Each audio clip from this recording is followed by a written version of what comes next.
What could 25 bucks get you in 1960? Well, for one thing, annual membership to the brand new Playboy Club. The club debuted in Hef's hometown, Chicago, on February 29th, the first of what would become a nightlife empire.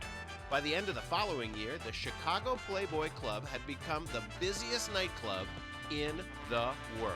And for good reason. 4 floors of swank decor, Playboy-approved jazz records spinning on the hi-fi, filet mignon that cost the same as a cocktail, performances by Sammy Davis Jr., Ella Fitzgerald, and a then unknown Aretha Franklin. And then there were the bunnies. College-aged girls of every shape and size dressed in the iconic costumes designed by Playboy's promotion manager's girlfriend's mom. By the way, Hef's original idea for the attire? A nightgown. It was the beginning of a nightlife empire, one that lasted over a quarter century.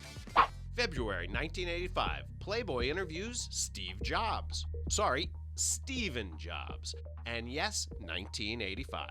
Jobs was 29 years old and Apple was a billion-dollar business. But the company was still reeling from its most recent failure, the Lisa. And in the interview, Jobs makes it clear that the fate of Apple and the fate of personal computing was riding on the success of his newest product, the Macintosh. A computer that wasn't compatible with any other system, not even the Lisa.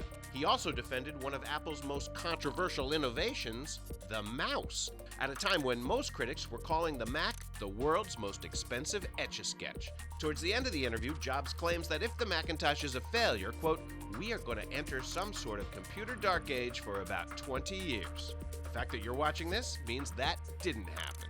By the way, Apple's chief rival at the time, it's not who you think. It was IBM. She was slated to be TV's Mrs. Mike Seaver until Kirk Cameron got his way.